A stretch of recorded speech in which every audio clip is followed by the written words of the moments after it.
श्रीमन्नारायण नारायण नारायण श्रीमन्नारायण नारायण नारायण श्रीमन्नारायण नारायण नारायण श्रीमन्नारायण नारायण नारायण श्रीमन्नारायण नारायण नारायण श्रीमन्नारायण नारायण नारायण।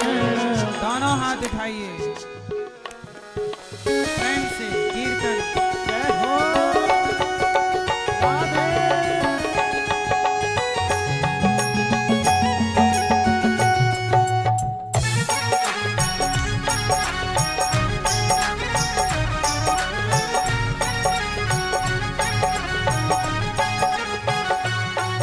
श्रीमन्नारायण नारायण नारायण श्रीमन्नारायण नारायण नारायण भज मन नारायण नारायण नारायण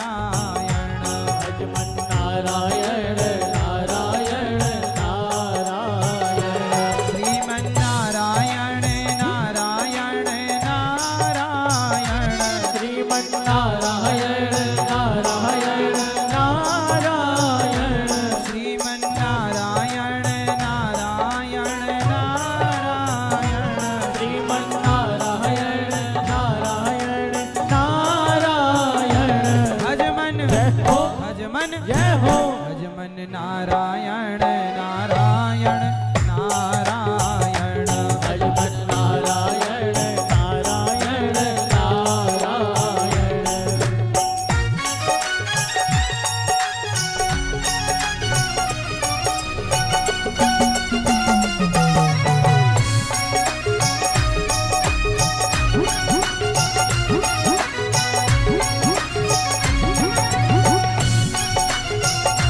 जरा झूमते हुए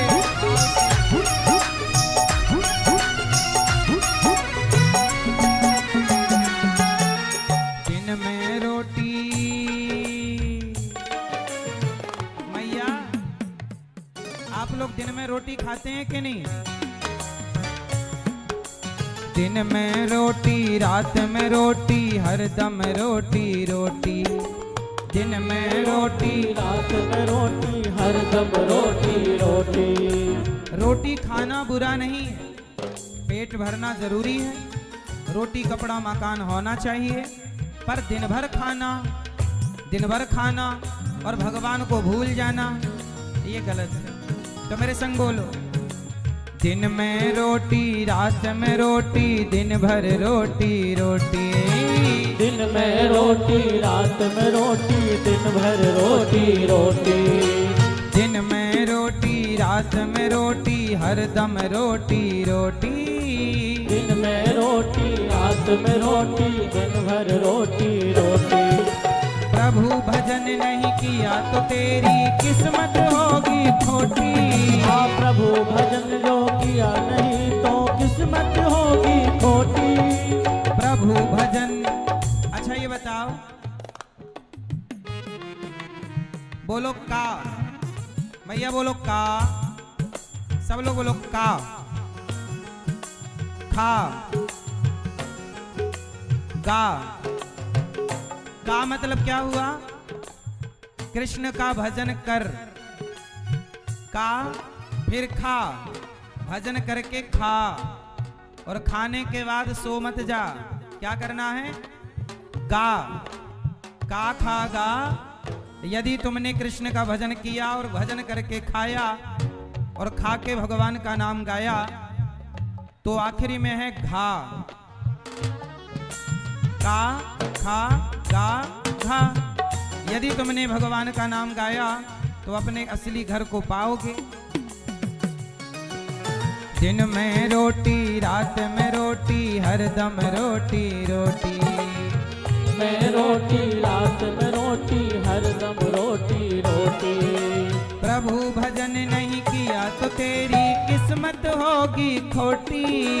प्रभु भजन किया नहीं तेरी किस्मत होगी खोटी। श्रीमन श्रीमन श्रीमन जय हो श्रीमन नारायण नारायण नारायण ओ श्रीमन नारायण नारायण नारायण भजमन नारायण नारायण नारायण भजमन नारायण नारायण नारायण भजमन नारायण नारायण नारायण भजमन नारायण नारायण नारायण श्रीमन श्रीमन श्रीमन नारायण नारायण नारायण श्रीमन नारायण नारायण नारायण दोनों हाथ उठा के भाव से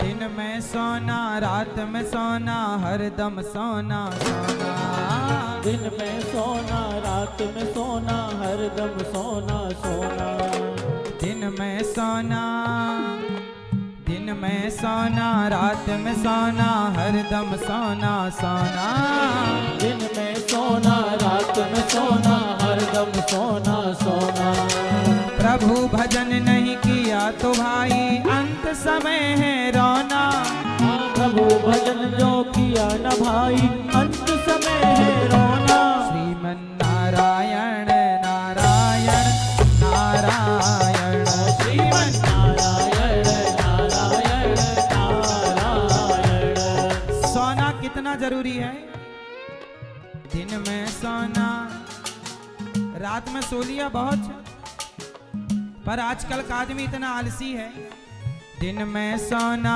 रात में सोना हरदम सोना सोना दिन में सोना रात में सोना हरदम सोना सोना प्रभु भजन नहीं किया तो प्रभु भजन नहीं किया तो भाई अंत समय है रोना प्रभु भजन किया तो भाई अंत समय है रोना श्रीमन जय हो श्रीमन जय हो श्रीमन नारायण नारायण नारायण ओ श्रीमन नारायण नारायण नारायण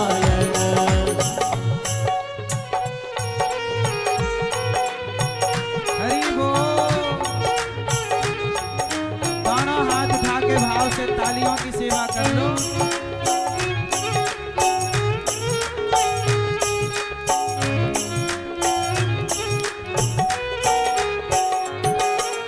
कागज की एक नाव बनाई छोड़ी गंगा जल में कागज की एक नाव बनाई छोड़ी गंगा जल में कागज की एक नाव बनाई छोड़ी गंगा जल में कागज की एक नाव बनाई छोड़ी गंगा जल में धर्मी धर्मी पारे उतर गए पापी डूबे जल में धर्मी धर्मी पार उतर गए पापी डूबे जल में धर्मी धर्मी पारे उतर गए पापी डूबे जल में धर्मी धर्मी पार उतर गए पापी डूबे जल में श्रीमन जय हो श्रीमन जय हो श्रीमन नारायण नारायण नारायण श्रीमन नारायण नारायण नारायण श्रीमन नारायण नारायण नारायण नारायण नारायण भजमन नारायण नारायण नारायण भजमन नारायण नारायण नारायण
बोलिए भागवत भगवान की जय श्री वृंदावन धाम की जय यमुना मैया की जय गौरी गोपाल भगवान की जय जय जय श्री राधे जय जय श्री राधे जय जय श्री राधे जय जय श्री राधे।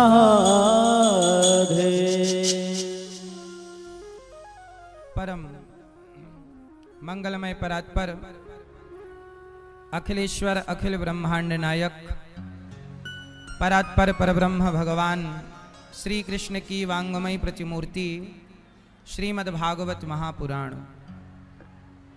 दूर दूर से आई हमारी माताएं बहनें श्रोतागण भक्तगण साधना टीवी श्रद्धा टीवी पर कथा का रसपान कर रहे सभी भक्तजनों को जय श्रीमन्नारायण। रक्सौल वासियों को भी और क्षेत्रवासियों को भी सबको जय श्रीमन्नारायण। जय श्री कृष्णा। पास में नेपाल है, नेपाल से आए हुए भक्तों को भी जय श्रीमन्नारायण। जय श्री कृष्णा। आप सबकी पावन उपस्थिति यहाँ पर ये बता रही है कि आप भगवान से कितना प्रेम करते हैं। हम आपको सबको प्रणाम करते हैं, आप सबके श्रद्धा को इस प्रेम को प्रणाम करते हैं कि आप सब पहले दिन ही लाखों की संख्या में यहाँ आकर के आप यहाँ पावन कथा का रसपान कर रहे हैं और अपने आप को भगवान की कथा की गंगा में डुबा रहे हैं। भगवान श्री सीता रामचंद्र भगवान जिनकी कृपा से श्री लक्ष्मी नारायण भगवान जिनकी कृपा से पावन सा आयोजन यहाँ हो रहा है। आप सब साधुवाद के पात्र हैं और हमारे श्रीमान राजेंद्र प्रसाद सिंह जी तालियां बजा के स्वागत और सम्मान करें भैया श्री राजेंद्र प्रसाद जी। और हमारे मैया जी श्रीमती वन्नी शिखा जी तालियां बजा के स्वागत करें। आप कितने लोग प्रसन्न हैं कि रक्सौल में भागवत जी हो रही है? रक्सौल वासी प्रसन्न हैं? तो ये सारा आशीर्वाद आप भैया श्री राजेंद्र जी और शिखा मैया को दीजिएगा, क्योंकि इनकी कड़ी मेहनत सबसे पहले भगवान ने इन्हें वृंदावन बुलाया और इनके प्रेम में स्वयं भगवान चल करके भागवत जी के रूप में आप सबके मध्य पहुंचे हैं। सामान्य सा जीवन जीने वाले श्री राजेंद्र जी और श्रीमती शिखा जी, आप इतना बड़ा आयोजन किसके लिए कराया है? इतनी बड़ी व्यवस्था किसके लिए कराई है? ताकि हमारे रक्सौल वासी, हमारे बिहार वासी, क्षेत्रवासी, नेपाल के भक्त भी इस कथा में डुबकी लगाएं और पूरा भारत नहीं पूरी दुनिया इस आयोजन को पूरी दुनिया के लोग सुन रहे हैं टीवी पर, यूट्यूब पर, सब। इसलिए मेरे प्यारे प्यारे रक्सौल वासियों, प्यारे बिहार वासियों, आप बहुत शांति का 7 दिन परिचय दीजिएगा और बैठ जाइएगा शांति से, क्योंकि आपकी उदारता, आपका शिष्टाचार पूरी दुनिया देखेगी। आपकी शांति, आपकी भक्ति, आपकी निष्ठा पूरा संसार देखेगा। कोई देखे ना देखे, पर आपकी उपस्थिति को भगवान तो देख रहे हैं कि आप लोगों ने समय निकाला है और भगवान की पावन कथा सुनने के लिए प्रेम से आप लोग इस गंगा में डुबकी लगाकर जीवन को कृतार्थ कर रहे हैं। भागवत की कथा हर प्राणी को सुनना चाहिए। श्रीमती वन्नी शिखा जी, आप कई बार वृंदावन आए, कई बार वहां बैठ के इन्होंने भागवत सुनी। इनके अंदर कोई भक्ति की कमी नहीं है, कोई प्रेम की कमी नहीं है, कोई श्रद्धा की कमी नहीं है। पर कहते हैं ना, एक शराबी अकेला शराब नहीं पीता, उसे लगता है 4-6 लोग बैठे पिए साथ में तो अच्छा रहे। जैसे एक शराबी 4 को शराबी बनाना चाहता है, एक जुआड़ी 4 को जुआड़ी बनाना चाहता है, एक गंजेड़ी चार को गंजेड़ी बनाना चाहता है, ऐसे एक बन्नी सिखा जी ने सोचा कि मैं अकेले क्यों अपना कल्याण करूं भगवान से जुड़कर, क्यों ना अपने क्षेत्रवासियों को भी भगवान से जोड़ करके इनका भी कल्याण करने का प्रयास करूं। और इन्होंने वही काम किया है कि अकेले नहीं, मैं अकेले भगवान को नहीं पाना चाहती, सबके साथ पाना चाहती हूँ। सबको भगवान मिले, सर्वे भवन्तु सुखिनः सर्वे सन्तु निरामया, सबका कल्याण हो। ये व्यवस्थाएं इन्होंने कोई अपने लिए नहीं की। इतना कुछ करना ये बिना भगवत कृपा के संभव नहीं है। भगवान खूब खूब इन्हें भक्ति दें और हर प्रकार का सुख जो इनके मन में कामना हो, भागवत जी आपकी हर इच्छा पूरी करें। तालियां बजा के एक बार बहुत बहुत स्वागत वंदन करें। और आपकी उपस्थिति और आपके आगमन को भी हम प्रणाम करते हैं कि पहले दिन आप लोगों ने इतनी उपस्थिति दे करके दास को आशीर्वाद दिया है, इसके लिए साधुवाद। आप सबके माता पिता को भी मैं प्रणाम करूं, आप सबको प्रणाम करूं। आइए अब भगवान की पावन कथा में डुबकी लगाएं। कितने लोग भागवत सुनने आए हैं? तो जो भागवत सुनने आए हैं उनसे मेरी प्रार्थना है कि आप बैठ जाएं और बैठ के शांति से बिना शोर किए केवल भागवत सुने। बोलिए भागवत भगवान की जय। टीवी पर यूट्यूब पर सब जो सुन रहे हैं भक्त, सबको भी मेरा बारंबार प्रणाम। भागवत जी 18,000 श्लोकों का पावन ग्रंथ है। भागवत जी में कितने श्लोक हैं? 18,000, 335 अध्याय और 12 स्कंध है ना। मैया मोबाइल ना चलाओ मेरी माँ, सुन लो मेरी माँ। भागवत जी में भगवान के स्वरूप का वर्णन है। कैसे हैं भगवान? कैसे हैं भगवान? सच्चिदानंद रूपाय विश्वोत्पत्त्यादि हेतवे तापत्रय विनाशाय श्री कृष्णाय वयं नुमः। कैसे हैं भगवान? सच्चिदानंद रूपाय, भगवान सच्चिदानंद स्वरूप है। भगवान सच्चिदानंद, सत चित आनंद। मैया भगवान कैसे हैं? लाल मैया सुनो मेरी माँ, भगवान कैसे हैं? सच्चिदानंद स्वरूप है। सत चित आनंद, सच्चिदानंद। जो सत्य स्वरूप है वो भगवान है, चित स्वरूप है वो भगवान, आनंद के सागर वो भगवान। सच्चिदानंद रूपाय, भगवान सच्चिदानंद स्वरूप है। क्या करते हैं भगवान? विश्वोत्पत्त्यादि हेतवे, भगवान विश्व की उत्पत्ति करते हैं, पालन करते हैं और संहार करते हैं। भगवान सारे संसार को बनाते हैं, पालन करते हैं, संहार करते हैं। जो भगवान विश्व की उत्पत्ति पालन संहार करने वाले हैं, जो हमारे सारे दुख का हरण करने वाले हैं। आपके दुख को दूर कौन करता है? आपके दुख का हरण कौन करता है? मैया ओ मेरी माँ, आपके दुख का हरण कौन करता है? कौन? जोर से, कौन दुख दूर करता है? भगवान।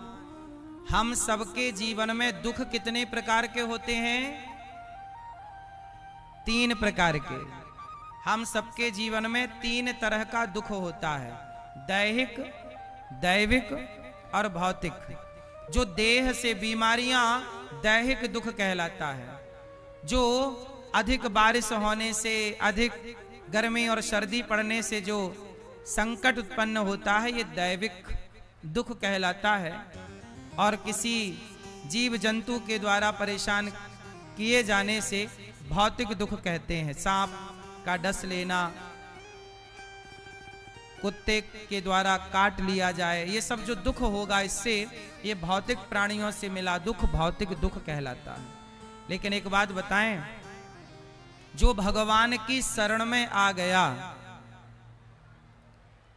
भगवान की शरण में आ जाने के बाद व्यक्ति हर दुख से मुक्त हो जाता है कि नहीं? हाँ या ना? मैया, पीछे वाले भैया शोर ना करो, आप लोग शोर बहुत कर रहे हैं। सब लोग हाथ उठाओ अपना और यहां रखो अपने मुंह पे, चुप रहिए, शांत रहो। आप देखो इतने अच्छे हैं बिहार वासी, सारा संसार आपको देख सुन रहा है कथा से। आप बहुत अच्छे शांति का परिचय देंगे, अच्छा लगेगा। सब बैठ जाओ और चुप रहिए, शोर बिल्कुल ना हुआ, प्रार्थना है मेरी। हमारी इस तरफ की मैयाएं देखो कितनी शांति से बैठी हैं। ये पूरी जितनी मैयाएं हमारी बैठी हैं, सब मैयाएं कितनी शांत हैं। इस तरफ से शोर ज्यादा है, थोड़ा शांत कर लीजिए। पुरुषों की तरफ से शोर ज्यादा है, शांत कर लीजिए। बोलो राधे राधे, राधे राधे। तो दुख कितने तरह के होते हैं?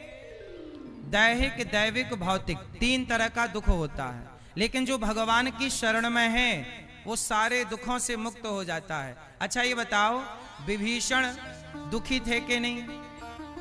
बोलो हाँ। विभीषण के भाई ने लात मार के निकाल दिया, विभीषण के भाई ने, रावण ने लात मार के निकाल दिया कि नहीं विभीषण को?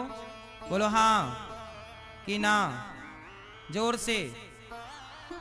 जब रावण ने विभीषण को लात मार के निकाला तो विभीषण कहां गए? किसकी शरण में गए? राम की। और जब राम की शरण में गए तो लात मार के निकाला था जिस विभीषण को, अपमानित किया था जिस विभीषण को, उस विभीषण का राम ने सम्मान क्या किया? लंका का राजा बना के बिठा दिया। क्यों बिठा दिया? क्यों बिठा दिया? क्योंकि विभीषण कहां चले गए? राम की शरण में। जो राम की शरण में जाएगा, जो भगवान की शरण में जाएगा, उसे भगवान राजा ही बनाते हैं, बड़ा ही बनाते हैं। अच्छा एक बात बताओ, सुदामा जी गरीब थे कि नहीं? बोलो हाँ कि ना। सुदामा जी वास्तविक में तो कृष्ण जिनके मित्र हों वो गरीब नहीं हो सकता, पर व्यवहार में उनके पास रोटी खाने की भी व्यवस्था नहीं थी। सुदामा जी गरीब थे, लेकिन जब भगवान कृष्ण से मिलने के लिए गए, अच्छा सुदामा जी जब कृष्ण से मिले, श्याम सुंदर से मिलने से पहले सुदामा जी घर में जाकर, लोगों के घर जाकर भिक्षा मांगते थे कि नहीं? बोलो हाँ। सुदामा जी की पत्नी सुशीला 4 मुट्ठी चावल मांगकर पड़ोसन के घर से लाई थी कि नहीं? बोलो हाँ। अब मुझे एक बात बताओ कि सुदामा जी जब कृष्ण से मिलने गए तो उनके घर पे 4 मुट्ठी चावल भी नहीं था, वो 4 मुट्ठी चिवड़ा भी उधार मांगकर सुशीला माता लाई थी। इसका मतलब है कि सुदामा जी को घर घर जाके भिक्षा मांगना पड़ती थी। लेकिन जिस दिन से कृष्ण के पास गए, उस दिन के बाद सुदामा जी को किसी घर में जाके भिक्षा नहीं मांगनी पड़ी। ये बात सही है कि गलत है? जो भगवान के आगे हाथ फैला देता है, अरे जो भगवान के आगे आत्म समर्पण कर देता है, उसे किसी के आगे हाथ फैलाने की जरूरत। इसका मतलब ये हुआ कि संसार के आगे गिड़गिड़ाने की जरूरत तब तक है जब तक हम ईश्वर के आगे नहीं गिड़गिड़ाते, ईश्वर के आगे नहीं रोते। इसलिए तो कहता हूं हाँ रोया मैं बहुत,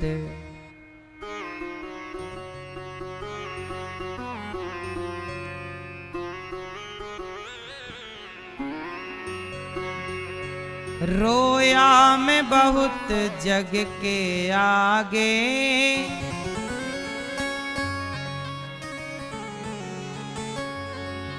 रोया मैं बहुत जग के आगे,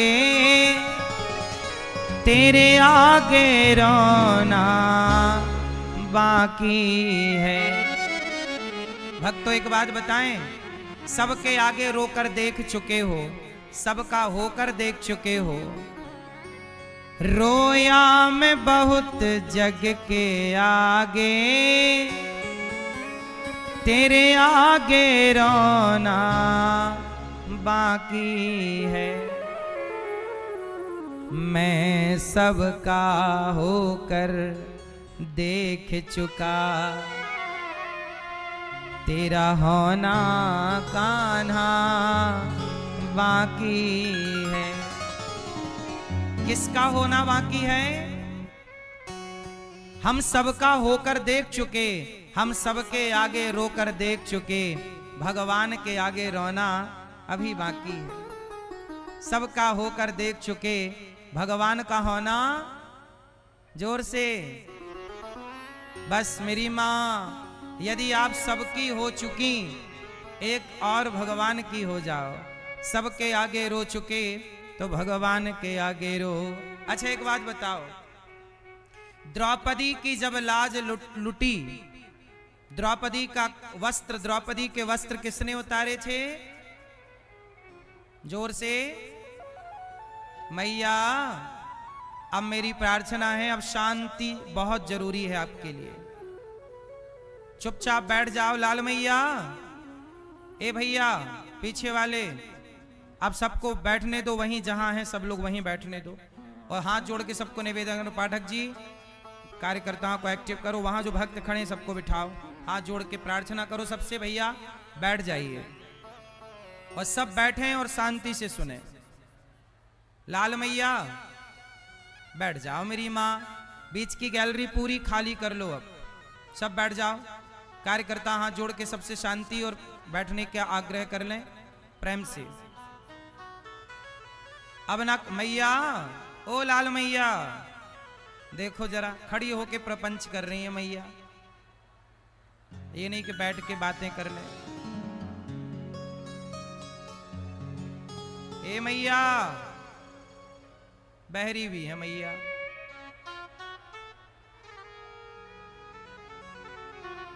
काहे नहीं बैठ रही हो मैया?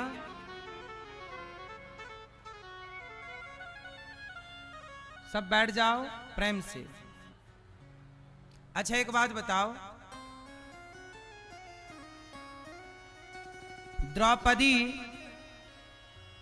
द्रौपदी जो है, उनकी साड़ी किसने उतारी थी?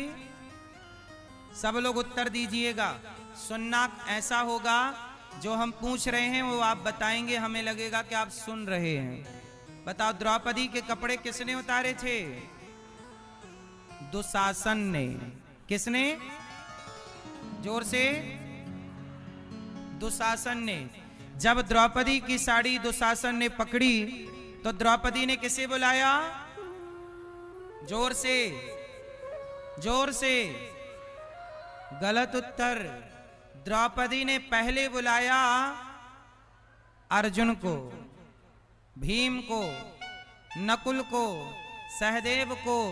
द्रौपदी ने सबको बुलाया, और जैसे ही अर्जुन को बुलाया तो क्या अर्जुन आए?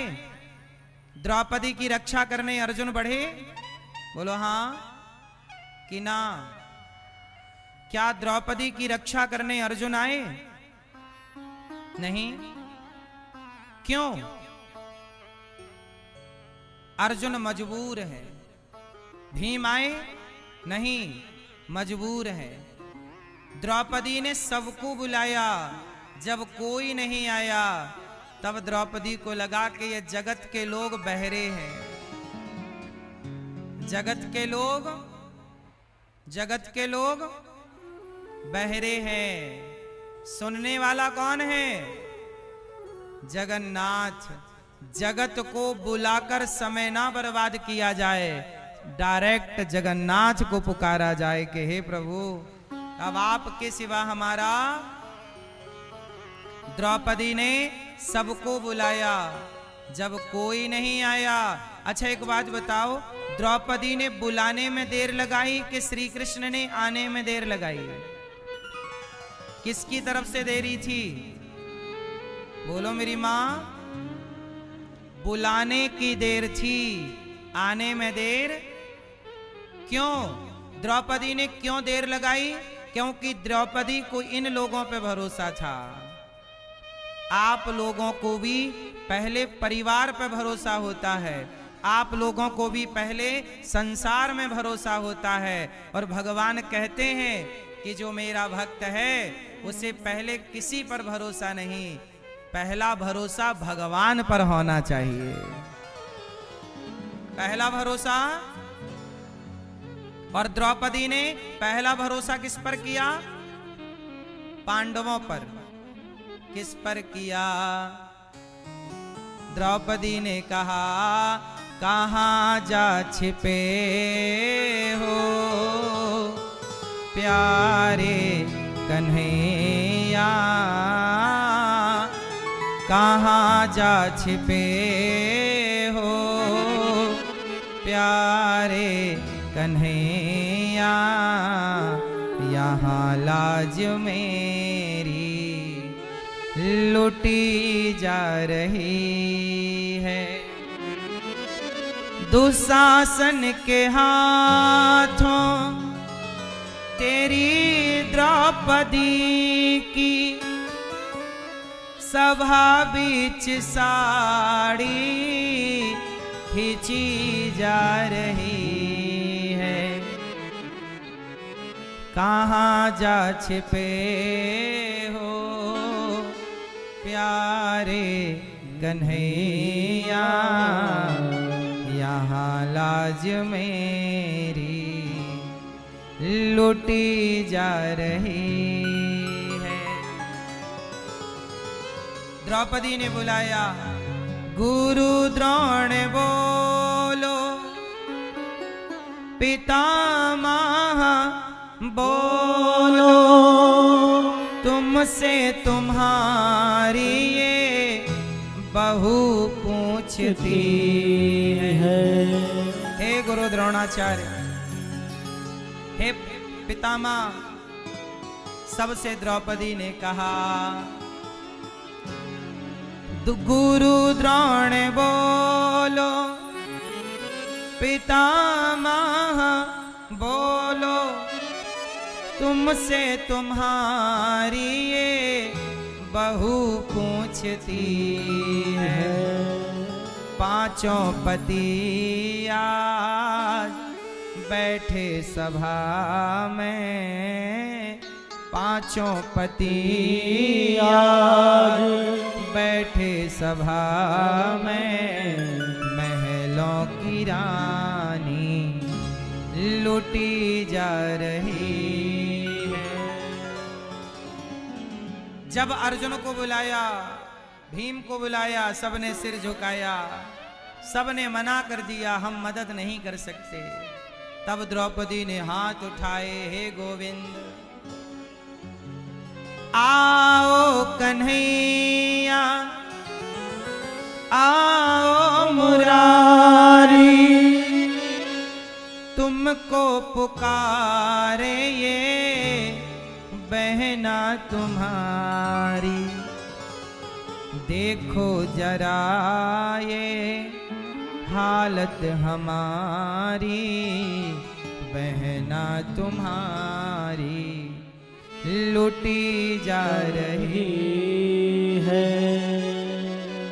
जब द्रौपदी ने कहा, हे श्याम सुंदर, अब जाए न लाज हमारी, अब जाएगी लाज तुम्हारी, आ जाओ कृष्ण मुरारी। हे प्रभु, अब हमारी लाज नहीं जाएगी, अब आपकी लाज जाएगी, अब आओ। जब द्रौपदी ने दोनों हाथ उठाकर कहा कि प्रभु अब आपकी हूं मैं, और द्रौपदी जब पुकारी उस समय श्याम सुंदर द्वारिका में भोजन करने बैठे थे। रुक्मणी मैया भगवान को परोस रही थी, प्रभु रोटी खाओ। भगवान ने कहा मेरी बहन पर संकट है। तो रुक्मणी अम्बा ने कहा कि जाओ दर्शन दो अपनी बहन को। भगवान बोले कि मेरी बहन तो मुझे बुला ही नहीं रही है, वो तो अर्जुन भीम को बुला रही है। जब तक बुलाएगी नहीं मैं कैसे जाऊंगा। भगवान तो तैयार खड़े थे एक पांव से, पर द्रौपदी मां बुला ही नहीं रही है। और जैसे ही बोला है गोविंद, तो गोविंद मैं केवल गो कह पाई, विंद बाद में निकला कि उसके पहले भगवान पहुंच गए, मेरी बहन ने बुलाया। और साड़ी का अवतार, भगवान इतने अवतार लिए, कभी नृसिंह बने, कभी वामन बने, कभी मछली बने, कभी कच्छप बने। आज भगवान ने अपनी बहन के लिए वस्त्र का अवतार लिया और कपड़े बनकर द्रौपदी की साड़ी बनकर खिंचने लगे। वस्त्र का अवतार लेकर के भगवान खिंचे। 10,000 हाथियों का बल रखने वाला दुशासन हार गया। क्या बोला? दुशासन बोला कि साड़ी भी चिनारी है कि नारी भी साड़ी है, कि साड़ी ही की नारी है, कि नारी ही की साड़ी है। तब द्रौपदी ने कहा मूर्ख दुशासन, ना साड़ी भी चिनारी है, ना नारी भी साड़ी है, ना साड़ी ही की नारी है, ना नारी ही की साड़ी है। ये तो वृंदावन बिहारी है जो चीर बनकर खिंचा जा रहा है। अच्छा एक बात बताओ, जब भगवान कृष्ण की कलाई में एक बार कुछ चोट लग गई, उंगली में चोट लग गई, तो द्रौपदी ने भगवान की उंगली पर क्या बांधा था? अपने साड़ी को फाड़ कर कुछ धागे बांधे थे कि नहीं? बोलो हाँ। जरा सोचिए, द्रौपदी ने अपने साड़ी फाड़ करके और अपने साड़ी के कुछ धागे श्याम सुंदर की, श्री कृष्ण की उंगली में बांधे थे। और ये बात वर्षों पुरानी है, वर्षों पुरानी बात है। कुछ धागे द्रौपदी ने कभी कृष्ण को बांधे थे, तो भगवान ने कहा बहन आज तुझे वस्त्र की जरूरत पड़ी है, तो जो तूने मेरी उंगली पे धागे बांधे थे, एक एक धागे की कीमत चुकाने तेरा भाई आएगा। और भगवान ने वो ऋण चुकाया। एक बात बताऊं, आप भगवान को एक तुलसी का पत्ता भी दे देते हैं तो उसका भी भगवान ऋण चुकाते हैं। इसलिए एक बात बताएं, तुलसी के 11 पत्ते रोज तोड़ा करो, रविवार को छोड़कर। शनिवार को ही तोड़ लिया करो रविवार वाले पत्ते। 11 पत्ते तुलसी के रोज तोड़ करके, और भगवान आपके घर में गोपाल जी होंगे या शालिग्राम जी होंगे, तो 11 पत्ते रोज तुलसी के तोड़ो और तुलसी के पत्तों से भगवान का अर्चन करो, अर्थात भगवान को चढ़ाओ। और ये कहो कि प्रभु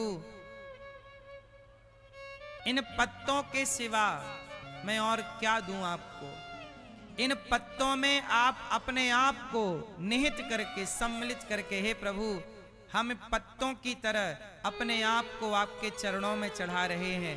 और 11 पत्ते आप रोज चढ़ाया करिए भगवान को, तुलसी के रोज अर्चन किया करिए। क्या बोलकर? श्रीमन्नारायण चरणौ शरणम प्रपद्ये, श्रीमते नारायणाय नमः। ये ना आए तो केवल श्रीमन्नारायण बोलो। श्रीमन्नारायण एक पत्ता चढ़ा दिया और बोल दिया श्रीमन्नारायण श्रीमन्नारायण श्रीमन्नारायण। ऐसे 11 पत्ते तुलसी के रोज चढ़ाइए। फिर देखिए आपके घर में भगवान नारायण की तो कृपा बरसेगी, लक्ष्मी माँ की कृपा बरसने लग जाएगी। आप लोग कहते हैं ना हमारा काम नहीं हो रहा है, हम बड़े परेशान हैं, हमारी आर्थिक स्थिति अच्छी नहीं है, तरक्की नहीं हो रही है। आप रोज 11 तुलसी के पत्ते भगवान श्रीमन्नारायण शालिग्राम जी में या गोपाल जी के चरणों में चढ़ा दिया करिए।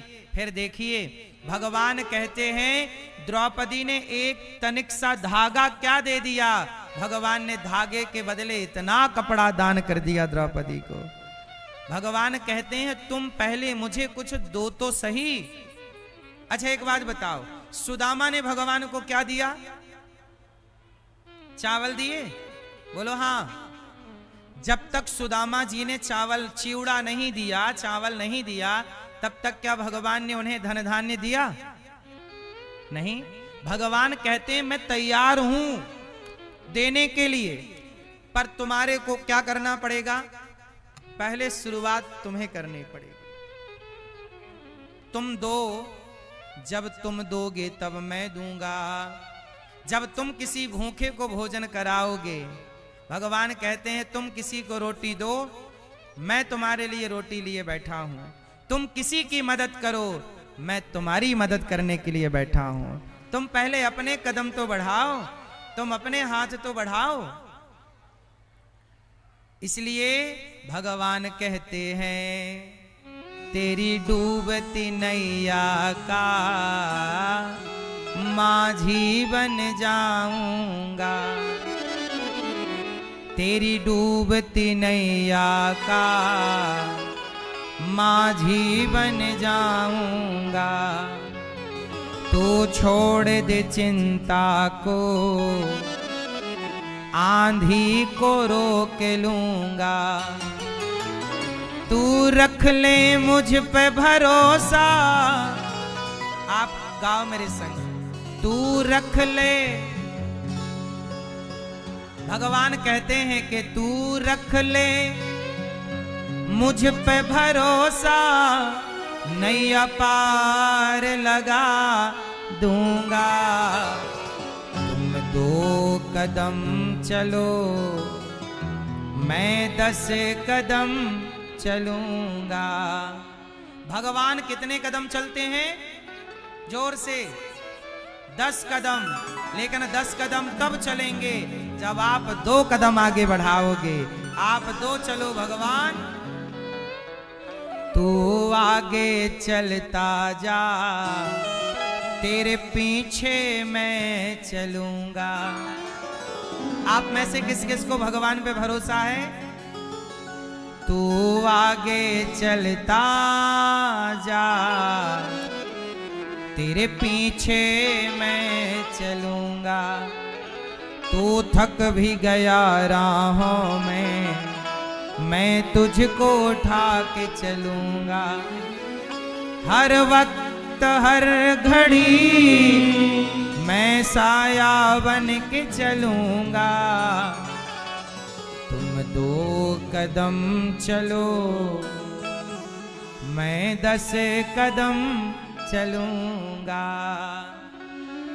द्रौपदी ने पुकारा, संसार को पुकारती रहती तो लाज लुट जाती। सच बताओ, सबके रक्षक कौन है? कौन? इसलिए सबकी रक्षा भगवान करते हैं। इसलिए आपको अपने आप को भगवान के हवाले करना चाहिए। किसके भरोसे रहेंगे? जगत के या जगन्नाथ के? हाँ, जगन्नाथ स्वामी नयन पथगामी।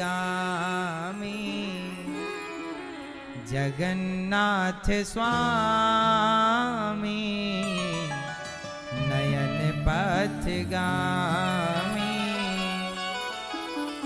ऐसे भगवान जो सच्चिदानंद स्वरूप हैं, राधा कृष्ण को हम बारंबार प्रणाम करते हैं। यम प्रव्रजन्त मनुपेतमपेत कृत्यम, द्वैपायनो विरह कातरया जुहाव। पुत्रेति तन्मयतया तर्वोऽभिनेदुस्तं सर्वभूत हृदयं मुनिमानतोऽस्मि। सुखदेव भगवान प्रकट हो गए। सुखदेव जी जब प्रकट हुए तो जन्म लेते ही चल पड़े। अच्छा मैया एक बात बताओ, सुखदेव जी भगवान का दर्शन करने जा रहे हैं। अच्छा, भगवान की प्राप्ति किस उम्र में होनी चाहिए? लड़कपन में, जवानी में कि बुढ़ापे में? भगवान की प्राप्ति कब कर लें बताओ? भगवान को पाने की सही उम्र क्या है? सवाल आपसे। मैया क्या बोलती तू? लास्ट में भगवान को पाने की सही उम्र क्या है? लड़कपन, जवानी की बुढ़ापा? क्या उम्र है? मैया, चश्मा वाली मैया, क्या उम्र है मेरी माँ? क्या उम्र है? लड़कपन, जवानी, बुढ़ापा? हाँ, अच्छा ये बताओ, ध्रुव जी और प्रहलाद जी ने कब पा लिया? लड़कपन में, जवानी में कि बुढ़ापे में? भगवान को पाने की सही उम्र क्या है? हम कहते हैं अपने छोटे छोटे बच्चों को पढ़ाओ, लिखाओ, योग्य बनाओ, डॉक्टर, इंजीनियर, एडवोकेट बनाओ, पैसा कमाना सिखाओ, लेकिन पहले लड़कपन में उन्हें भगवान से जोड़ देना। यदि भगवान से जुड़ गए तो जीवन में वो सफल तो होंगे पर कभी परेशान नहीं होंगे, और भगवान से नहीं जुड़ेंगे तो कामयाबी तो आएगी पर वो परेशानी लाके खड़ी कर देगी। इसलिए सबसे बढ़िया उम्र क्या है? क्या है मेरी माँ? लड़कपन। लड़कपन खेल में खोया, जवानी नींद भर सोया। लड़कपन खेल में जवानी नींद भर सोया। लड़कपन खेल में खोया, लड़कपन खेल में खोया। जवानी नींद भर सोया। जवानी नींद भर सोया। बुढ़ापा देख कर रोया, यही किस्सा पुराना है। बुढ़ापा देख कर रोया, यही किस्सा पुराना है। मैया जी झूठ मत बोलो, प्रभु के पास जाना है। मैया जी झूठ मत बोलो, प्रभु के पास जाना है।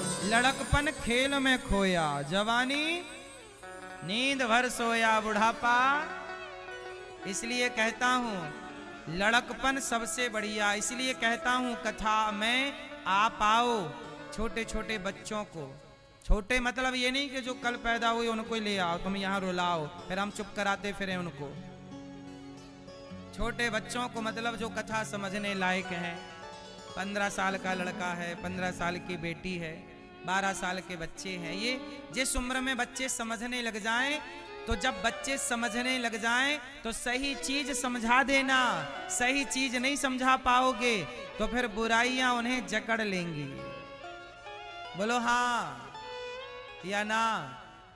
अभी मैंने सुना कि 3 लड़कियां, 3 सगी बहनें कोई मोबाइल पर गेम खेल रही थीं। उनके पिता ने मोबाइल छीन लिया तो वो तीनों बेटियां, एक लगभग 15 साल की थी, 15 या 16 की, एक लगभग 14 या 13 की थी, एक 12 या 11 की थी। 3 सगी बहनें 9वीं मंजिल से छलांग लगा के नीचे उन्होंने आत्महत्या कर ली। अभी 2-4 दिन पुरानी बात है ये। क्यों आत्महत्या कर ली? क्योंकि पिता ने मोबाइल छीन लिया। यदि आप संस्कार नहीं दोगे, आप सत्संग से नहीं जोड़ोगे तो कुसंग, आजकल कुसंग किसे कहते हैं? कुसंग का मतलब है, कोई बात नहीं, शांत रहिए। कुसंग क्या है? कुसंग का मतलब है, कुसंग का मतलब है मोबाइल। आजकल कुसंग करने बाहर नहीं जाना पड़ता। मोबाइल क्या बना है? जोर से, मोबाइल कुसंग है या नहीं? हाँ या ना? इसलिए मेरी माँ, इसलिए कहता हूं कि अपने बच्चों से कहा करो कि थोड़ी देर भगवान की कथा सुना करें। कथा सुनेंगे तो नई चीजें सीखेंगे, धर्म को जानेंगे, और धर्म को जानने वाला व्यक्ति, धर्म पर चलने वाला व्यक्ति किसी भी परिस्थिति में आत्महत्या तो नहीं ही करता। आत्महत्या, इसलिए धर्म को जानना जरूरी है, धर्म पर चलना जरूरी है। तो आप देखो सुखदेव जी प्रकट हुए और जन्म लेते ही सन्यास लेने चल पड़े। यम प्रव्रजंत मनुपेत मपेत कृत्यम द्वैपायनो विरह का तर आजुहाव पुत्रेति तन्मयतया तरवोभिनेदुस् तम सर्वभूत हृदयम मुनिमानतोस्मि।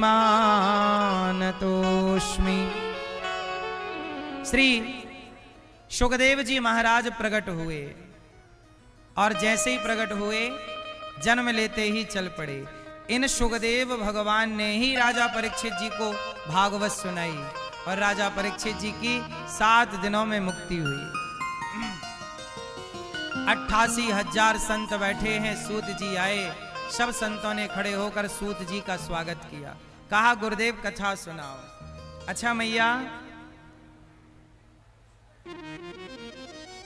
कथा क्यों सुननी चाहिए? जरा ध्यान से सुनिएगा। कथा क्यों सुननी चाहिए?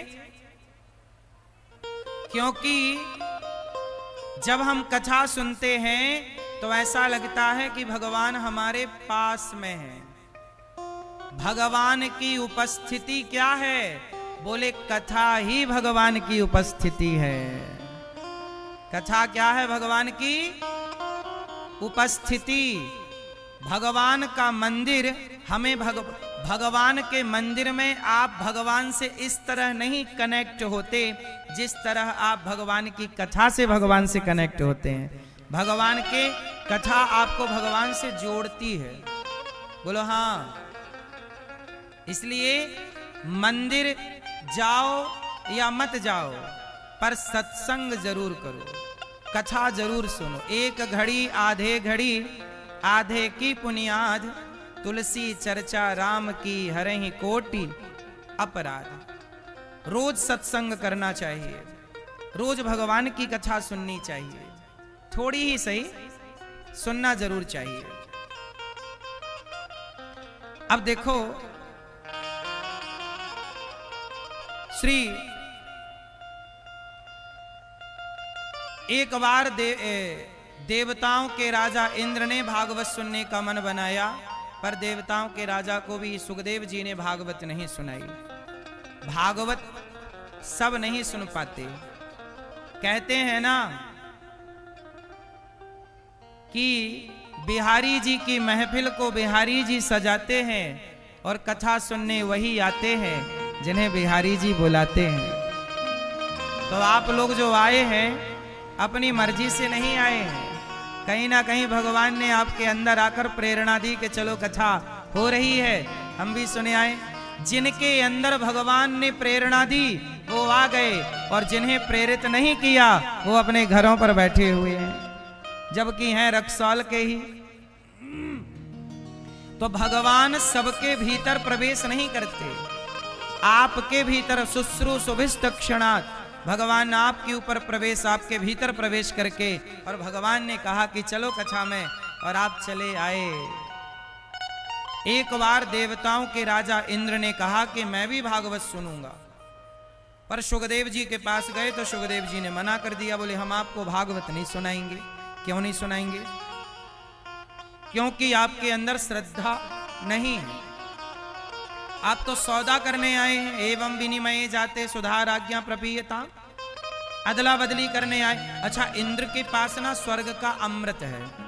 इंद्र के पास क्या है? स्वर्ग का अमृत।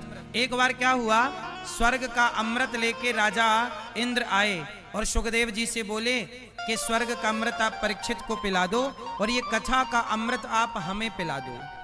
तब सुखदेव जी ने कहा कि परीक्षित जी से पूछो। अच्छा, परीक्षित कौन है? परीक्षित जी को शाप लगा हुआ है 7 दिन में मरने का। सबसे पहले भागवत किसने सुनी, किसको सुनाई? पहले इस विषय को जरा समझ लीजिएगा। भागवत सबसे पहले किसने सुनी? सबसे पहले भागवत को भगवान श्रीमन नारायण ने ब्रह्मा जी को सुनाई। फिर ब्रह्मा जी ने देवर्षि नारद जी को सुनाई। नारद जी ने वेद व्यास जी को सुनाई। वेद व्यास जी ने अपने पुत्र सुखदेव जी को सुनाई। और सुखदेव जी ने अपने पिता से भागवत जो सुनी पढ़ी सुखदेव जी ने, तो सुखदेव जी ने भागवत राजा परीक्षित जी को सुनाई। ये राजा परीक्षित कौन है? अर्जुन के बेटे हैं अभिमन्यु। बोलो हाँ। अर्जुन के बेटे कौन? अभिमन्यु की मृत्यु हो गई थी चक्रव्यूह में। अभिमन्यु की पत्नी का नाम है उत्तरा।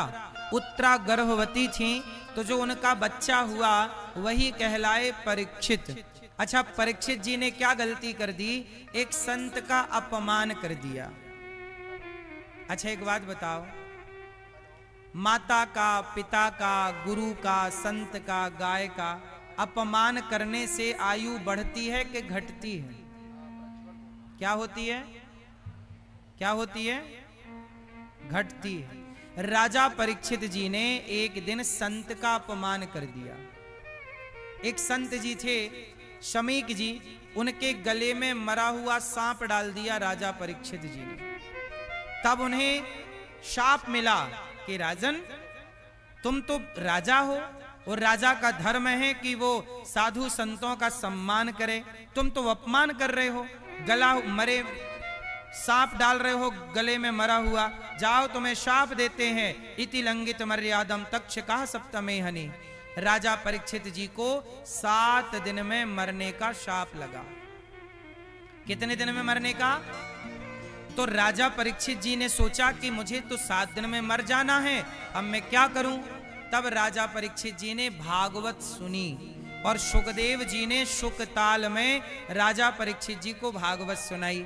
तो जहां राजा परीक्षित जी भागवत सुनने बैठे तो वहां देवताओं के राजा इंद्र आ गए और इंद्र ने कहा कि ये भागवत हमें सुना दो। सुखदेव जी ने कहा परीक्षित तू अमृत पी ले और हम भागवत देवताओं को सुनाए देते हैं। तो परीक्षित जी ने कहा ना, हमें अमृत नहीं पीना, स्वर्ग का अमृत पीने वाले को स्वर्ग मिलता है, पर भागवत की कथा सुनने वाले को भगवान मिलते हैं। अब बताओ अमृत श्रेष्ठ है कि भागवत श्रेष्ठ है? स्वर्ग के अमृत को पीने से क्या मिलता है? स्वर्ग। और भागवत का रसपान करने से क्या मिलता है? भगवान। अच्छा ये बताओ, स्वर्ग बड़ा है कि भगवान बड़े हैं? स्वर्ग तो भगवान का बनाया है, ऐसे करोड़ों स्वर्ग भगवान बना सकते हैं। इसलिए भगवान को पा लेने के बाद स्वर्ग वर्ग पाने की कामना नहीं है। राजा परीक्षित जी ने कहा हमें भागवत सुननी है।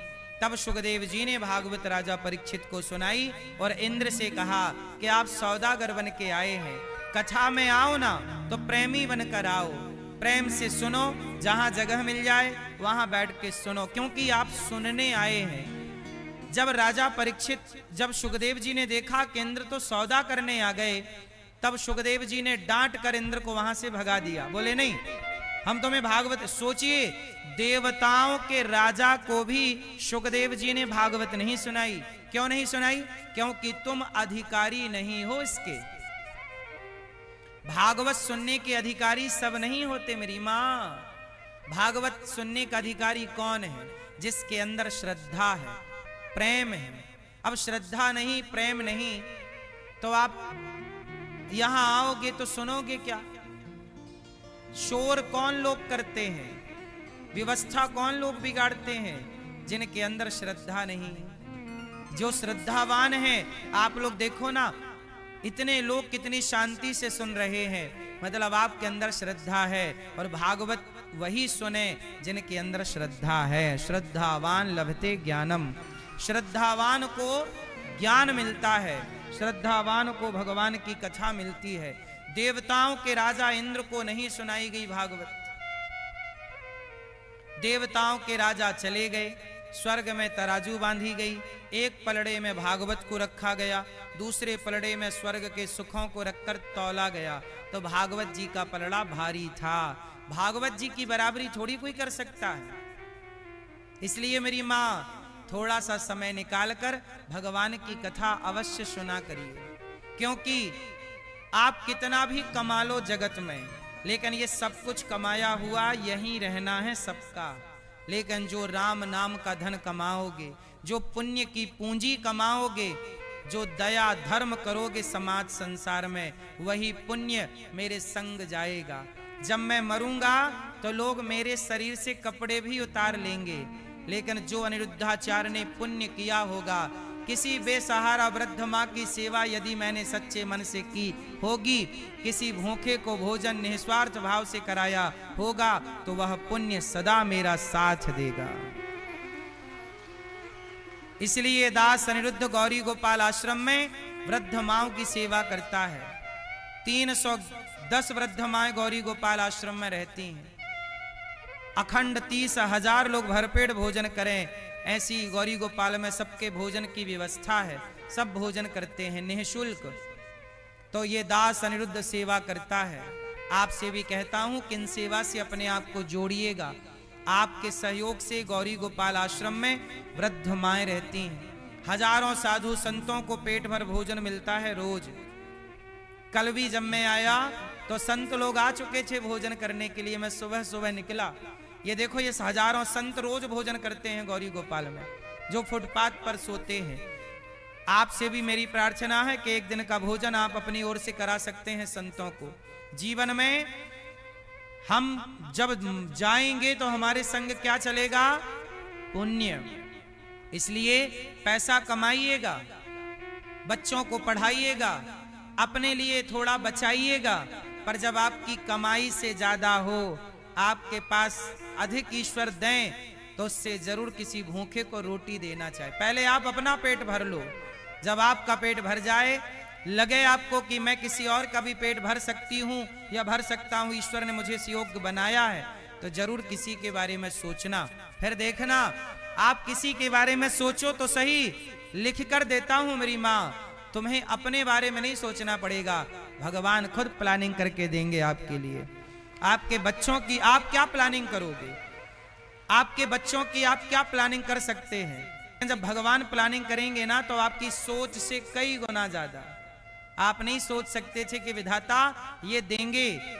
कहते ना, हमारी औकात से ज्यादा सुदामा की औकात इतनी नहीं थी। वो मांगते भी तो क्या मांगते, लेकिन सुदामा जी की हैसियत से ज्यादा, हमारी और आपकी हैसियत से ज्यादा भगवान देने की क्षमता रखते हैं। एक बार उनमें भरोसा तो किया जाए, एक बार उन्हें प्लानिंग तो करने का मौका दिया जाए। आप लोग कहती हो मेरा बेटा है, मैं प्लानिंग करूंगी, तो भगवान बोलते हैं तुम ही कर लो। द्रौपदी बोली मैं अर्जुन की पत्नी हूं, अर्जुन बचाएंगे, तो भगवान बोले बुला लो अर्जुन को। जब तक द्रौपदी को जगत पे भरोसा था, तब तक ही तो नहीं आए। समस्या तो यही है कि जब तक आप भगवान पे भरोसा नहीं करते, तब तक भगवान अपने कदम नहीं बढ़ाते। पहली शर्त है मंत्र जाप मम दृढ़ विश्वास। आपको हम पे क्या करना पड़ेगा? क्या करना पड़ेगा भगवान पे? हाँ। और जब भरोसा करोगे तो हाँ, पूरा है भरोसा, मेरी हार नहीं होगी। ये प्रार्थना दिल की बेकार नहीं होगी। ये प्रार्थना दिल की बेकार नहीं होगी। पूरा है भरोसा, मेरी हार नहीं होगी। किस किस को भरोसा है कि भगवान हारने नहीं देंगे? हार तो नहीं होगी, पर भरोसा आपको पूरा पूरा भरोसा और पूरा कर्म करना है। प्रयास आप करिए, कर्म आप करिए, साथ भगवान देंगे। दोनों हाथ उठा के भरोसे के संग तालियों की सेवा।